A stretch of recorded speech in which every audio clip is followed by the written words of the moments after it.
언약 백성으로 살기라는 말씀의 제목으로 은혜를 나누려고 합니다. 코로나19 때문에 연일 우리가 신경을 곤두세우고 있습니다. 전문가들이 코로나19 발병 초기에 예상했던 대로 코로나19가 바이러스가 계속 변이될 것이라고, 그래서 계속 그 전파 속도가 증가될 것이고 영향력이 더 커질 거라고 그랬는데, 결국은 이제 독감이나 다른 바이러스처럼 치료제를 지속적으로 개발해서 관리가 가능한, 통제가 가능한 형태의 전염병으로 인류와 함께 가야 되지 않을까, 그렇게 예상하고 있습니다. 최근 들어 서울과 수도권을 중심으로 이제는 이 변이 바이러스가 더 확산되고 있다고 합니다. 변이 바이러스 종류들 기억나십니까? 알파, 베타, 감마, 그리고 이제 뭐예요? 델타. 이거 한번 보여주실래요? 이게 헬라어 알파벳입니다. 순서대로 나오는 겁니다. 그러면 델타 다음에 뭐예요? 엡실론. 발음 잘 안 되시죠? E가 이제 엡실론인데, 제타, 에타, 세타, 이오타, 이렇게 됩니다. 그러니까 이게 본의 아니게 여러분이 지금 헬라어 알파벳 배우고 계시는 거예요. 이게 델타까지 나왔으니까요. 근데 예전에 이게 순서대로 영국, 남아공, 브라질, 인도발 바이러스인데, 이게 어떤 특정 지역을 언급하게 되면 그 지역에 대한 좀 혐오나 이런 정서들이 있어서 이걸 좀 그리스 알파벳 순서를 넣자, 그렇게 약속을 해서 지금 이제 델타까지 왔는데요. 이게 변이 속도가 그리고 영향력이 커져서 좀 많은 걱정이 되고 있는 것이 사실입니다.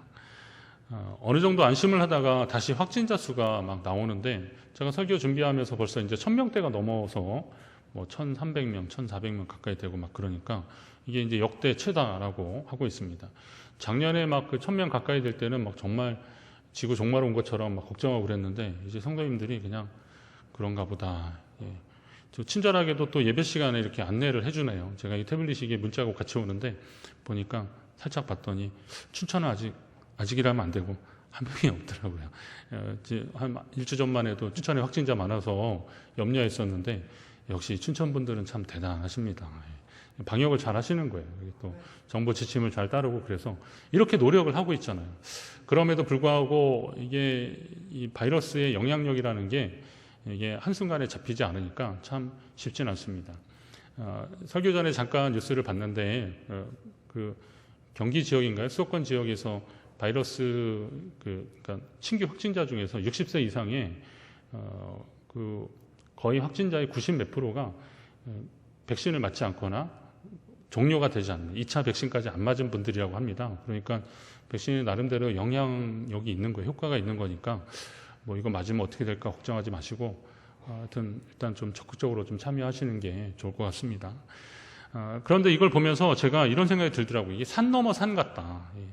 좀 웬만해지면 이제 올라갔다가 웬만해지면 다시 또 올라가고, 또 올라갔다가 다시 또 괜찮아졌다가 다시 어디 하나 탁 터지면 다시 막 올라가고 그러는 겁니다. 산 넘어 산. 어디서 많이 듣던 말 아닙니까? 우리 인생을 비유할 때도 어떻게 해요? 산 넘어 산이다 이러지 않습니까? 산 넘어 산이다. 요즘 야곱의 생애를 보면서 야곱의 생애도 정말 산 넘어 산이구나. 야복나루에서 이스라엘이라 이름을 얻었잖아요. 얼마나 하나님이 그에게 다시 한번 기회 주셔서 하나님과의 관계가 회복됐어요. 그리고 또 형 에서 만났는데 20년 동안 묵은 그 감정들이 확 화해되는, 얼싸안고 울고 막 그러면서 같이 교제하고 그러면서 이게 다 풀어졌어요. 자, 이제는 평안히 살면 될 것 같은데 또 어떻게 해요? 지금 세겜 땅에서 먹구름이 드리워졌습니다. 정말 감당하기 어려운 문제들이 일어나고 말았습니다. 하지만 인생의 먹구름 속에서도 하나님 백성은 언약 백성의 자리를 꼭 지켜야 됩니다. 안타깝게도 오늘은 야곱 가족의 실패한 이야기를 할 겁니다. 어쩌면 오늘 내용이 여러분에게 좀 심각한 내용이 될 수 있습니다. 우리 예배 인도하는 우리 박 목사님이 우리 성도들의 마음을 시원케 하는 말씀이 되었으면 좋겠다 그랬는데, 오늘은 그렇게 안 될 수도 있습니다. 그런데 오늘 제가 준비된 말씀이 성령께서 제 마음을 감동시킨 말씀인 줄 알고 그냥 담대하게 전하려고 하는데요. 오늘 좀 마음은 좀 안타깝고 무겁지만, 그러나 야곱 가정에 있었던 일들을 교훈 삼아서 오늘 우리의 삶이 하나님 언약 백성으로 어떻게 살지를 다짐하는 귀한 시간 되시기를 간절히 바랍니다. 야곱 가정이 세겜에서 어떤 일이 일어났습니까? 그때까지 야곱은 아들이 11였습니다. 아직 베냐민이 낳기 전이라서 아들이 11, 그리고 딸이 하나 있었습니다. 아들이 11아이다 딸이 하나 있으니 얼마나 그 딸이 귀하겠습니까? 사랑스럽고. 그런데 그만 이 딸 디나가 세겜 땅의 족장, 이 사람 이름도 세겜이었는데 세겜에게 성폭행을 당하고 맙니다. 세겜은 하몰의 아들로 히 족속의 족장이었고, 세겜은 그가 통치하던 곳의 지명이기도 한데, 그런데 세겜이 이 디나를 성폭행을 하고 나서, 그리고 나서 그 일이 있고 난 다음에는 이제는 세겜이 야곱의 딸 이 디나를 진심으로 흠모하게 되었다, 이렇게 표현하고 있습니다. 그를 디나를 여기서 보면은 연연하여 그를 사랑하여서 그 소녀를 내 아내로 맞이하게 해달라고 그렇게 부탁을 하는 겁니다. 그러나 세겜의 이러한 행동은 그의 잘못을 합리화할 수 없는 그런 행동입니다. 정말 디나가 마음에 들었다면 정식으로 디나에게 청혼을 하고, 그리고 그 부모님께 허락을 맡았어야지. 자기 정력을 못 이겨서 그렇게 하고 난 후에 그 여인을 흠모하게 되었다, 그러니 나랑 결혼시켜달라고 그렇게 말한다는 것은 어떤 이유든 정당화될 수 없는 일입니다. 결과만 좋으면 다 좋을 것이라는 생각만큼 위험한 것은 없습니다. 우리가 참 주의해야 됩니다. 지금도 이러한 논리로 자기가 저지른 잘못을 포장하는 사람들의 그 말도 안 되는 그 논리 때문에 희생당하고 그리고 삶이 황폐해지는 그런 사람들이 참 많습니다. 우리 뉴스를 통해서도 요즘 그런 거 많이 보지 않습니까? 지금 세겜이 해야 할 일은 그 아버지 하몰을 앞세워서 디나를 사랑하게 됐으니 결혼을 허락해달라고 하는 간청이 아니라 상처 입은 피해자에게 진심을 담은 사과를 했어야 하는 겁니다. 그게 옳은 일이죠. 세겜이 왜 사과를 않고 그렇게 다른 제안을 했을까요? 그건 세겜이 자신이 추장이라는 우월감 때문에 그랬을 것이다, 이런 마음이 듭니다. 추장이었잖아요, 추장. 세겜 땅을 다스리는 추장, 족장이었습니다. 떠돌이 유목민 야곱의 딸 디나가 자기의 아내만 된다면 족장의 아내가 되는 거니까, 그러면 그 사라가 되잖아요. 사라는 뭐 여왕, 막 이런 왕비 이런 말입니다. 그러니까 사라가 되면서 열국의 어머니가 되는 겁니다. 사라가 열국의 어머니가 되는, 사라가 이제 여왕, 왕비 그런 말인데 열국의 어머니가 된다는 거예요. 그만큼 족장의 아내는 그만큼 또 권세도 있는 거죠. 자, 그러면 떠돌이 야곱의 그 유목민 야곱의 딸 디나가 자기 아내만 된다면, 이 세겜 땅의 족장의 부인이 된다면 당신도 좋고 우리도 좋지 않겠냐라는 거. 이게 소위 말하는 근자감이죠. 이거 무슨 근거로 이렇게 말하는지 모르겠어요. 그건 교만에서 오는 겁니다. 너희가 우리가 통혼하여 너희 딸을 우리에게 주며 우리 딸을 너희가 데려가고 우리와 함께 거주하되 땅이 너희 앞에 있으니 여기 머물러 매매하며 여기서 기업을 얻으라, 이렇게 제안하는 것을 보면 알 수 있습니다. 이것은 마치 자신이 야곱과 그의 가족에게 큰 은혜를 베푸는 것 같은, 선심을 쓰는 것 같은 그런 제안을 지금 하고 있는 겁니다. 이건 뭐 허락해달라고 말하지만 사실은 굉장히 교만한 말이었던 거죠. 그리고 세겜이 그렇게 한 것은 당시에 좀 가부장적인 권위를 가진 잘못된 남성의 가치관, 이게 좀 투영된 것이다, 이렇게 볼 수 있습니다. 지금 자기가 그렇게 해도 되는 줄 알았던 거죠. 디나가 당한 일이 그 당시의 사람들도 부끄러운 일이라고 표현했습니다. 여기 34장 7절에 보면 이걸 부끄러운 일이라고 표현하고 있더라고요. 빨리 띄워주셔야 되는데요. 부끄러운 일이라고 그랬어요. 부끄러운 일. 이스라엘에게 부끄러운 일고 행하지 못한 일을 행하였음더라, 이렇게 표현했습니다. 자, 당시의 그 편견을 말하는 건데, 자, 그런 못된 짓을 한 놈이 부끄러워해야 되지 왜 피해자가 그걸 부끄러워하는 그런 분위기, 그런 문화, 이건 사실 그 당시에 잘못된 문화인데, 혹시나 오늘날에도 아직도 이런 문화가 있다면 우리 이런 편견에 맞서 싸워야 되는 겁니다.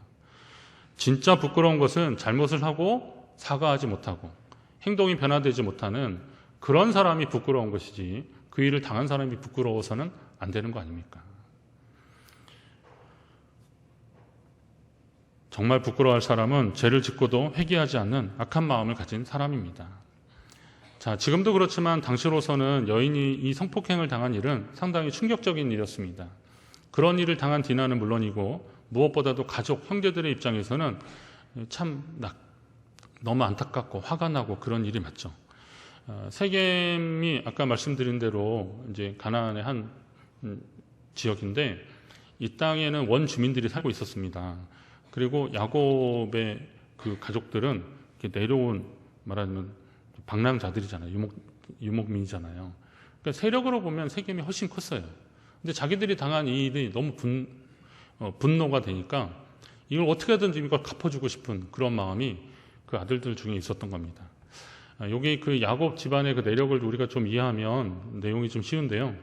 야곱에게는 4명의 아내가 있었습니다. 레아, 그리고 레아의 몸종 빌하가 있었고, 라헬과 라헬의 몸종 실바가 있었습니다.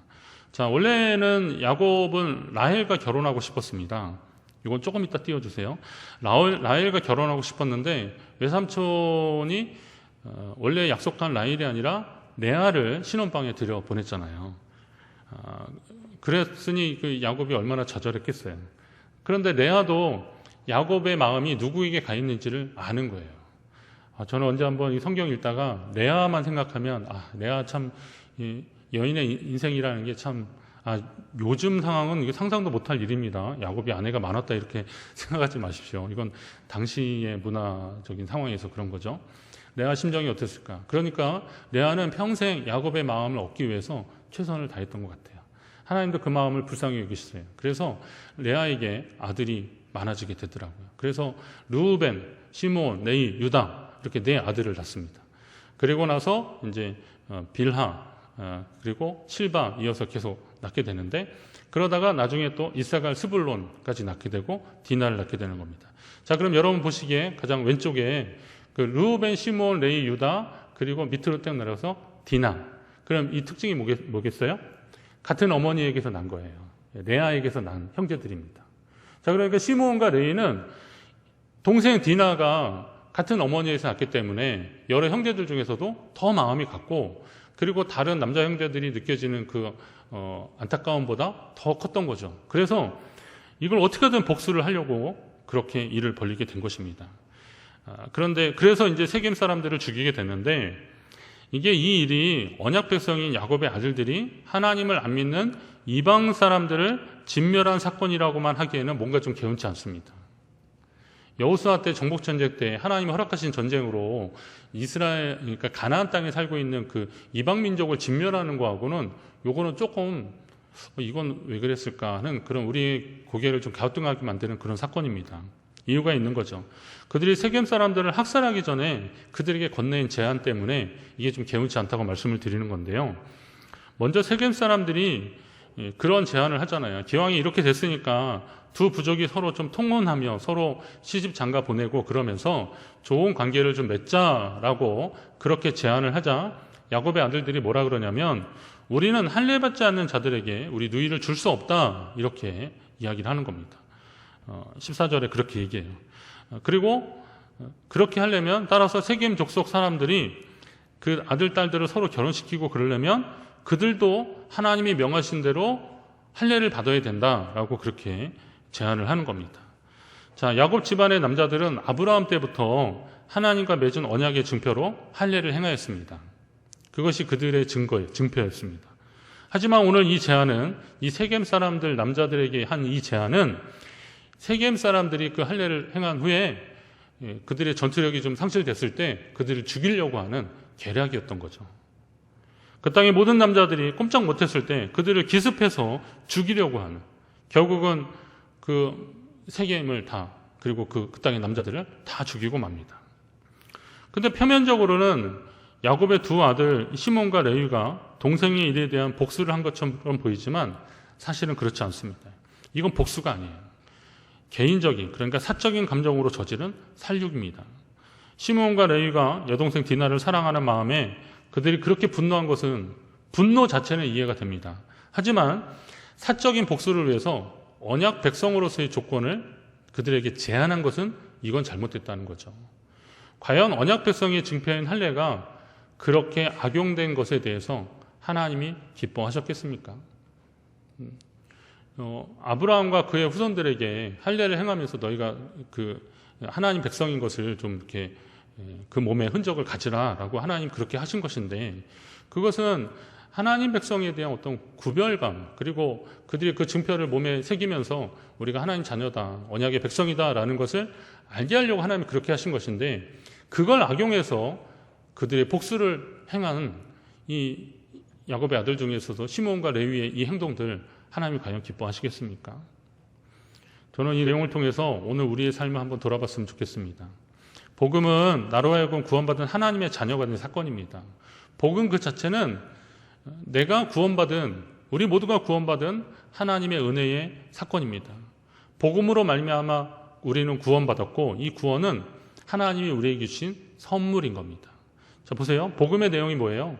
복음의 사건은 예수 그리스도께서 우리 죄를 위해 십자가에 달려 돌아가신 것이고, 복음의 내용은 누구든지 그 사실을 믿는 자들에게는 하나님의 자녀가 되는 권세를 주셨다. 우리가 주의 자녀가 된다는 겁니다. 이 복음이 얼마나 놀라운 일입니까? 그것을 믿고 하나님의 자녀 되었고 구원받은 백성이 되는 것은 선물 중에 선물입니다. 그런데 이 구원의 선물들이 누군가에게 조건이 되어서는 안 되는 거죠. 그리고 이 복음의 열매로 살아가는 사람들은 하나님의 행하신 일들을 증언하는 일 외에 이 복음을 자신을 위해서 사용해서는 안 된다는 거예요. 이거를 증거하는 일에는 이 내용이나 사건이나 내용이나 이런 걸 말하면서 하나님을 높여드리는 거죠. 그런데 이걸 가지고 자기를 위해서 사용해서는, 자기의 사적인 것을 위해서 사용해서는 안 된다는 겁니다. 십자군 전쟁에 대한 여러 가지 역사적 논란들이 있습니다. 근데 이게 십자군 전쟁이 시작이 참 굉장히 정치적인 거더라고요. 이건 다 정리가 된 거니까 제가 그냥 말씀드릴 수 있는데, 우리가 생각하기에 십자군 전쟁 하면은 무슨 믿음의 전쟁 같고, 그리고 또 그 이방 세력에 대해 맞서 싸운 것 같은데, 초기에는 그런 프레임으로 계속 이것을 진행해 왔습니다. 근데 사실은 이쪽 페르시아 이쪽의 무슬림 세력들이 점점 강해지면서 그 당시에 신성 로마 제국 이쪽 서쪽에 있는 사람들을 위협하고 그러니까 우리 좀 살려달라. 그리고 이걸 좀 무찌르는 그런 심정으로 어떻게 했냐면 이쪽 위에다가 요청을 한 거예요. 그래서 말하기를, 예전에 이제 동로마, 서로마 한다면, 이 동로마는 콘스탄티노플, 지금 이스탄불 그쪽 밑에 쪽인데, 그런데 이쪽 지역에 있는 거기에 예루살렘도 있거든요. 그러니까 성지 순례를 가는 우리의 형제들이, 또 그곳에 살고 있는 우리의 형제들이 저 야만인들에게 공격당하고 있다, 핍박당하고 있다, 와서 우리를 도와달라라고 하는 겁니다. 그러니까 종교 전쟁을 하는 거예요. 이 정치적이었는데 이거를 종교 전쟁으로 프레임을 씌운 겁니다. 그럼 그 종교 전쟁에서 수장은 누구겠어요? 교황이에요, 교황. 교황이 된 거고, 그리고 거기에 있었던 봉건, 제후들, 이런 사람들은 교황의 요청에 출정함으로 인해서 거기에서 일종의 자기 이익을 취하는 겁니다. 나중에는 그 십자군 전쟁사 이렇게 계속 찾아보면요, 그런 게 있어요. 십자군 전쟁에 출정했던 그 제후들이, 그리고 그 군인들이 거기에 갔다 온 거를 마치 훈장처럼 여기는 거예요. 그리고 거기에 갔다 오지 않은 사람들을 비난하기 시작합니다. 등급이 다르다고. 우리는 이 거룩한 전쟁에 참여했다는 겁니다. 근데 안타깝게도 한 200년 동안 계속된 이 십자군 원정은 결국은 처참했죠. 여러분 어떤 결과가 있었는지 아십니까? 영국이나 이런 프랑스 이런 쪽으로 이 십자군 전쟁 이후에 무슬림들이 많이 들어와요. 근데 이게 아이러니하게도 여기에서 가서 막 살육을 자행하고 막 그랬는데, 오히려 그쪽 사람들이 굉장히 신사적인 것들이 있었고, 그리고 이쪽에 의술이나 이런 것들이 그 수메르 문명이 보통 문명이 아니잖아요. 그러니까 그게 쭉 이어지면서 여기 문명이 굉장히 발달되니까 이거 부러워가지고 이 사람들을 하나 둘씩 그런 문화가 유입되기 시작하는 겁니다. 그러면서 오히려 지금 꼭 그렇게 됐다고 보기는 어렵겠지만, 하여튼 유럽이나 이런 쪽이 이슬람이 들어가는 그런 계기가 돼버리고 말더라고요.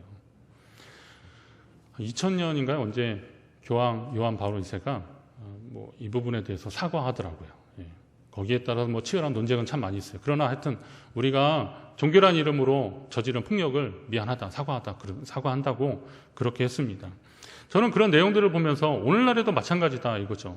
성도가 종교란 이름으로, 신앙이란 이름으로 또 다른 폭력을 가해서는 안 된다는 거죠. 언약의 증표는 자기에게 찾아보는 겁니다. 자기를 바라보는 겁니다.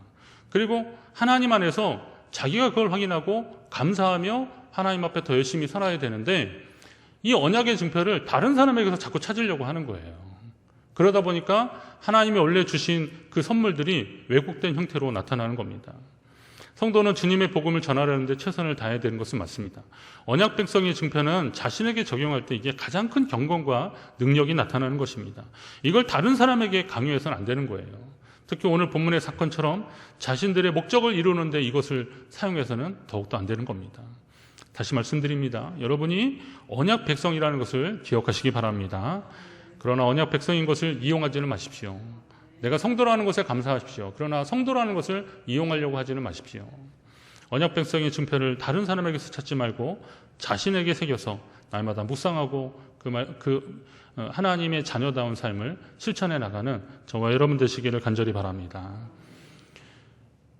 자, 이제 이 상황이 어떻게 된 건지를 안 야곱이 경노합니다. 경노해요.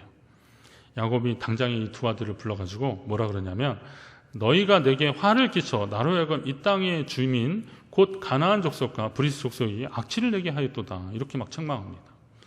내가 이제 이 사람들을 어떻게 보냐 이거죠. 우리 이제 다 쫓겨나게 생겼고 이 사람들에게 죽임당할지도 모른다. 악취나게 되었다. 이렇게 얘기합니다. 야곱의 이러한 책망은 숫자적으로 불리한 이 떠돌이 유목민의 족장으로서 가나안 부족의 가나안 부족들과의 어떤 신뢰 관계가 깨진 그런 상황에서 이거 어떻게 할까 하는 걱정하고 우려하는 그런 차원으로 좀 볼 수 있습니다. 그렇지만 또 오늘 우리는 더 성숙한 하나님 백성, 언약 백성으로서 이 사건에 대한 하나님 아버지의 뜻을 좀 살펴볼 필요가 있습니다. 앞에서 말씀드린 대로 그들은 하나님 백성의 증표를 자신들에게 찾으려 하지 않고 다른 사람들에게 강요했고 그마저도 사적인 복수에 이용했다 그랬습니다. 근데 이거를 오늘날로 다시 보면 그런 거예요. 오늘 내가 하나님 앞에 헌신하는 것, 예배하는 것, 예물을 드리는 것, 헌금하는 것, 다 이런 거 뭐예요? 하나님이 은혜를 베풀어 주셔서 감사하고 그래서 하나님 앞에 감사한 마음으로 그러는 것이지 그렇게 못하는 사람들을 정죄하려고 그걸 하는 것은 아니지 않습니까?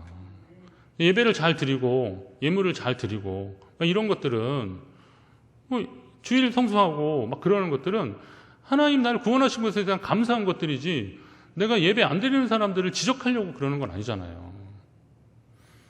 어떤 분들은 그러시죠? 제가 주일 예배를 빼먹을 것 같습니까? 안 빼먹을 것 같습니까? 목사님이 예배 빠지면 어떻게 해요? 목사님이 예배 빠지실 리가 있겠어요? 그러는 거죠. 맞습니다. 저도 예배를 어떻게든 드리려고 하는 겁니다. 무슨 특별한 거, 주일을 지나는 어떤 다른 모임이나 이런 데 가도 제가 특별한 경우, 그런 일은 거의 없지만, 이렇게 지방회장단이나 이렇게 했을 때 한번 그런 적이 있었는데, 어떻게든 주일 예배를 드리려고 그랬어요. 왜 주일 예배를 그렇게 목숨 거는 걸까요? 왜 예배에 그렇게 목숨을 거는 겁니까? 목사님이 예배 빠졌다 그러면 사람들에게 손가락질 받을까 봐요? 그리고 또 그렇게라도 해야지 예배 빠진 사람들한테 뭐라 그럴까요? 저도 예배에 대한 도전은 있습니다. 제가 주일에 예배 안 드린 적이 딱 한 번 있었는데 군에 있을 때 한 번 그랬습니다.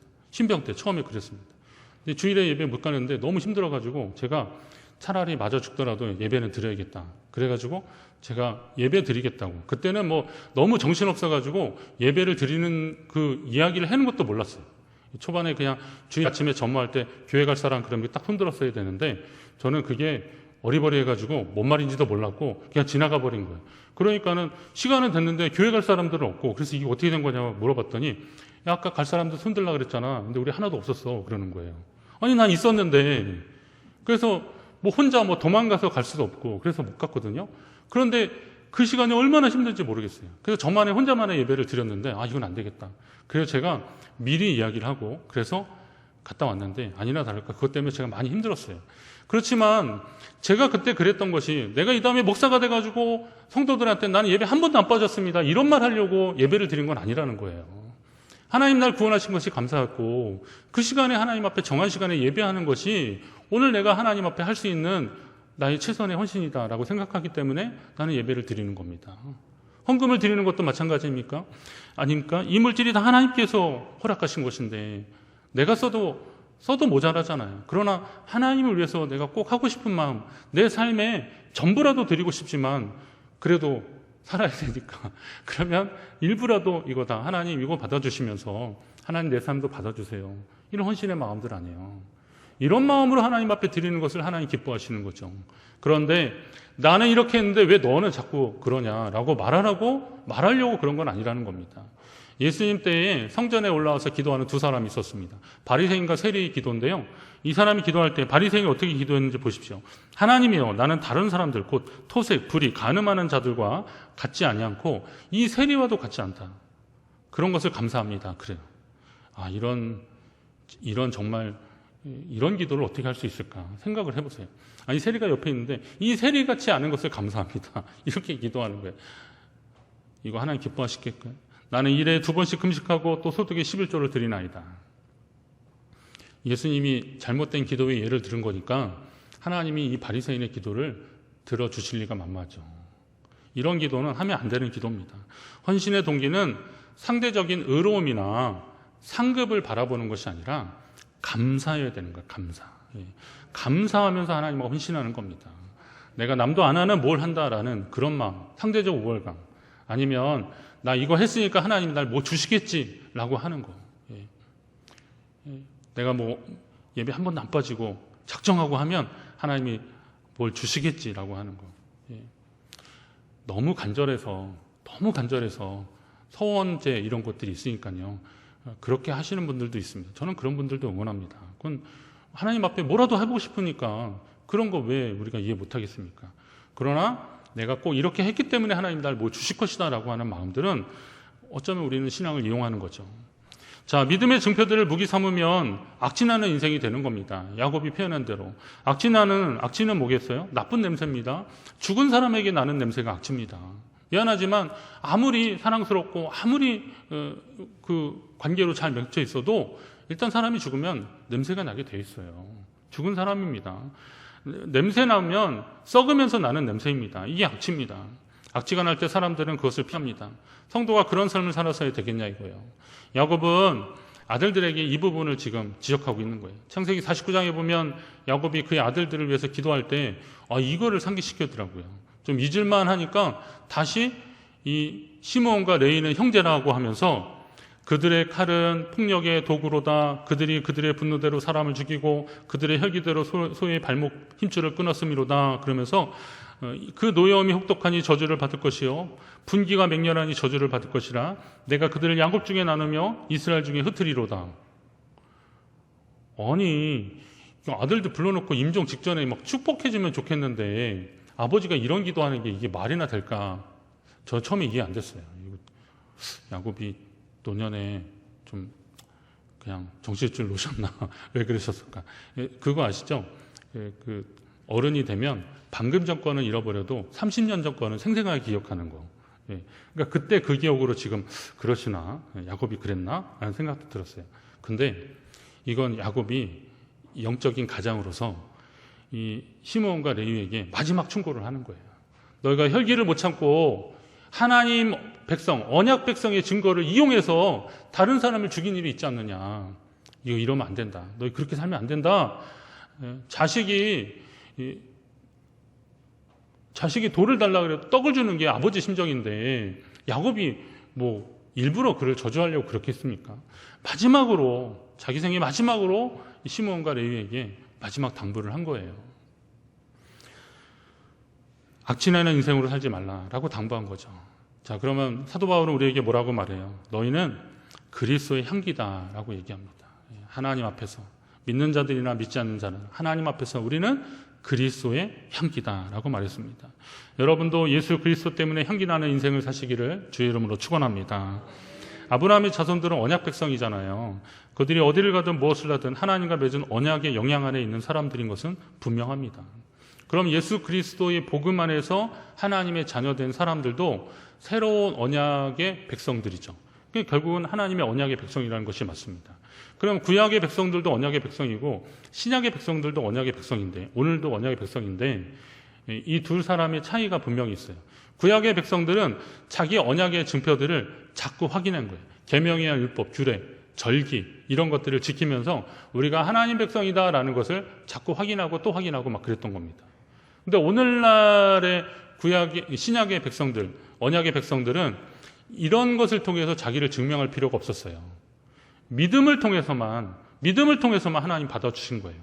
그러니까 이 사람들은 이걸 함으로 인하여서 언약 백성의 삶을 살아가는 건데, 우리는 이걸 확인만 하는 것만으로도, 구원의 은혜를 확인하는 것만으로도 우리는 언약 백성으로 살아가는 거예요. 그러면 구약 백성이 더 수지 맞았어요? 신약 백성이 더 수지 맞았어요? 당연히 신약 백성이 수지 맞은 겁니다. 그럼 이건 다시 말하면 또 구약 백성보다 신약 백성인 우리에게는 더 큰 책임과 의무가 있는 거예요. 하나님 백성다움으로 살아가야 될 더 큰 의무와 책임이 있어요. 그거는 뭐 더 큰 헌신을 하나, 더 큰 물질을 드려라 이런 표현이 아니에요. 우리의 삶에 예수의 흔적을 드러내는 삶을 살아가야 한다는 거예요. 사도 바울의 표현대로 예수의 흔적을 드러내면서 그렇게 살아가라는 겁니다. 전에는 야곱 혼자만 잘하면 됐는데, 말씀을 잘 읽어보세요.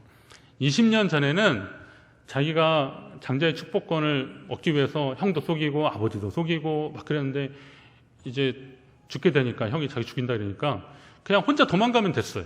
혼자 도망가면 됐는데, 지금 이제 이 시점에서는 야곱 혼자만 잘하면 안 되더라고요. 오늘 이 아들들 때문에 야곱이 막 속상해하고 막 그러더라고요. 이거 누굽니까? 이거 저와 여러분이더라고요.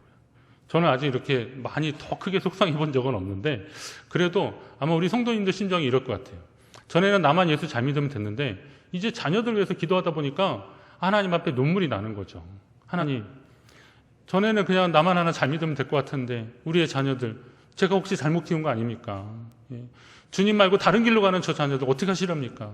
기도하는 우리 성도님들이 생각이 나더라고요. 이 말씀 보니까. 야곱도 막 속상했던 거예요.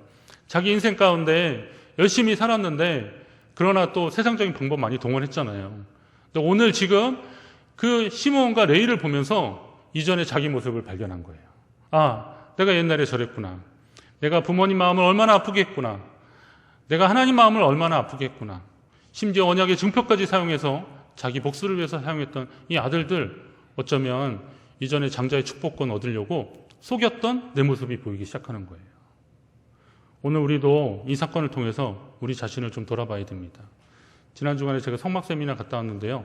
성막은 제가 뭐 계속 공부하고 또 사역하면서 적용하는 것 중에 하나인데, 여기에서 성막의 재발견, 또 그 중에 하나가 이제 물두멍 사건입니다. 물두멍. 근데 오늘 아침에 우리 권사님이 기도하실 때 이 물두멍 기도를 하시더라고요. 제가 아주 깜짝 놀랐어요. 이 물두멍은 다른 것들은 규격이나 이런 것들이 다 있어요. 근데 물두멍은 규격이 없어요. 근데 물두멍은 어떻게 만드는 거냐면, 이 성막에서 수종드는 여인들의 거울을 녹여서 만들었어요. 녹거울이잖아요. 거울이 유리가 없었던 시대니까 노시, 노을 녹여서 만드는 겁니다. 다른 거는 그 조각목을 만들어서 거기에 뭐 금이나 은이나 동이나 노시나 이런 걸 입혔는데, 이거는 그냥 순 노수로 만드는 겁니다. 근데 저는 물두멍은 그냥 가서 이렇게 손만 씻는 정도로 생각을 했거든요. 그런데 이 물두멍이 거울로 만들었던 거예요. 당시로서 보면. 그럼 물에도 자신을 비치지만 물두멍 자체가 거울이 되는 거예요. 그럼 예수 그리스도의 십자가로 인하여서, 이건 번제단 사건입니다. 근데 번제단 사건을 지나서 성소로 들어갈 때 물두멍을 거치는데, 그 물두멍에서 손을 씻을 때 나를 보게 되는 거예요. 오늘 우리가 예배를 드리는 거, 이것은 예수 그리스도의 십자가 사건에 대한 감사의 마음이고, 이건 물두멍 사건입니다. 이건 물두멍이에요. 이건 손을 씻는 거예요. 예배 드리면서 누굴 봐야 되는 거예요? 나를 봐야 되는 거예요. 뭐 묻었는지, 예. 그리고 뭐가 잘못됐는지 옷 매무새를 한번 보는 거죠. 예배를 통해서. 그렇게 보면서 하나님 앞에 자기를 추스리고 믿음으로 나가는 게, 이게 물두멍 사건이고 예배 사건인데, 이걸 보지 않고, 나를 보지 않고 자꾸 다른 사람 보면서 손가락질하는 거죠. 정죄하고 비난하는 거죠. 그래서 하나님의 은혜를 어떻게 더 경험할 수 있겠습니까? 그건 하나님의 방법이 아니더라고요. 언약의 증표들 다른 데서 찾지 마시고 여러분 안에서 찾으시기 바랍니다. 내가 그랬으니 너도 그래라 라고 말하지 마십시오. 그 사람이 하나님의 은혜 받으면 그렇게 할 수 있습니다. 물론 자녀들에게는 조금 더 강하게 이야기를 할 수 있어요. 내 자녀들이니까 안타까운 마음으로 그렇게 할 수 있어요. 그건 진정성을 가지고 하는 말들이니까 그럴 수 있죠. 그러나 이것을 다른 사람들에게 강요해서 우리가 얻은 어떤 목적을 이룰 거라고 생각해서는 오산입니다. 그건 그렇게 되지 않더라고요. 믿음은 하나님과 나와의 관계 속에서 성령께서 역사하시는 문제들이니까. 그러니까 결국은 그 증표를 다른 사람들에게 찾는 것이 아니라 바울이 말한 대로 우리가 그리스도의 향기가 되어서 이 향기를 다른 사람들에게 드러내면서 살아가는 것이 오늘 우리가 찾아야 되는 언약의 증표라는 것입니다. 이 일은 쉽지 않을 것입니다. 벌써 이 말씀을 들을 때 예전처럼 얼굴이 환하지 않지 않습니까? 부담이 되셔요. 저도 이 말씀을 드리는 것은 사실 부담스럽습니다. 그렇지만 우리가 이 말씀을 나누지 않으면 자꾸 다른 데서 언약의 증표를 찾느라 하나님이 내게 주신 것들이 무엇인지를 자꾸 망각하는 거더라고요. 여러분 안에서 찾으십시오. 다른 데서 찾지 마시고 여러분 안에서 찾으십시오. 그리고 그 발견한 그 은혜의 요소들, 하나님 앞에 감사한 것을 가지고 다시 주님 앞에 나아가고 이것이 전해짐으로 좋은 그리스도의 향기로 세상에 퍼져가기를 주의 이름으로 축원합니다. 하나님 아버지 감사합니다. 오늘 우리에게 주신 하나님의 은혜를 다시 한번 기억합니다. 은혜의 증표들이 참 많은데 우리는 어리석게도 이것을 다른 데서 찾느라고 헤매었던 그런 시간과 세월들이 있었습니다.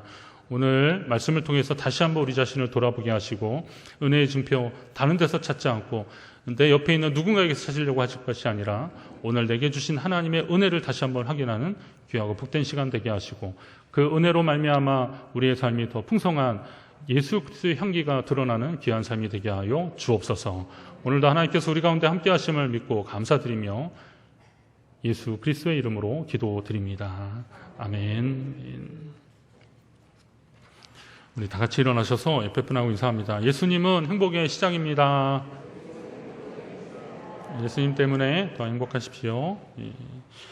찬양하라 내 영혼아, 우리 찬양하고 축도로 예배 마치겠습니다.